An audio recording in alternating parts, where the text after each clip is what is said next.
Yves, bonjour. Bonjour Yves. Bonjour Patrick, bonjour Cécile, bonjour à Alors, tous. le fameux feuilleton, Veolia Engie Suez. C'est ce soir que se termine l'offre de Veolia, faite au groupe Engie de lui racheter son bloc de 30% de Suez.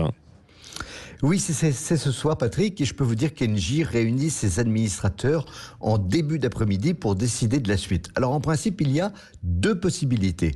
Soit ces administrateurs trouvent que le nouveau prix formulé par Veolia, que l'on connaîtra dans 10 minutes, et qui correspondra pour Suez à une somme de plus de 3 milliards d'euros, est correct, et ils décident de vendre. Soit ils trouvent que ce prix n'est pas suffisant et que les garanties sociales accordées aux salariés de Suez ne sont pas là, et ils ne vendent pas. En fait, il y a une troisième option à laquelle a appelé Bruno Le Maire, c'est de donner un nouveau délai à Suez pour déposer une offre alternative. Mais Jean-Pierre Clamadieu, le patron d'Engie, qui était auditionné hier par les députés, ne voit pas de raison de repousser la date de cette offre. Bon, c'est bien compliqué tout ça. Quel pronostic vous faites, vous ? Écoutez Patrick, avant de faire un pronostic, il y a des constats assez simples à faire. Primo, Engie veut ces 3 milliards parce qu'ils ont besoin de faire leur transition vers l'énergie renouvelable, etc. Et ça demande beaucoup de cash. Donc ils ont besoin de cet argent. Secondo, Suez avait la possibilité de fabriquer une offre alternative depuis un mois. Et il n'y est pas arrivé, donc un nouveau délai, à mon avis, ne servirait à rien.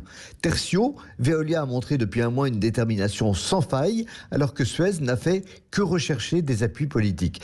Tout ça montre qu'il y a déjà un gagnant dans les faits, qui est Veolia, et même auprès de l'opinion, et puis un groupe Suez qui a multiplié les erreurs depuis un mois. Mon pronostic, c'est donc que Veolia va proposer à Engie un prix satisfaisant d'ici quelques minutes, un cadeau impossible à refuser. Oui, mais avec ça, Veolia n'aura que 30% de Suez. Exactement, c'est le problème de cette bagarre boursière, c'est qu'elle se déroule en deux étapes. D'abord auprès d'Engie, qui doit vendre son bloc de 30%, et ensuite auprès des autres actionnaires de Suez.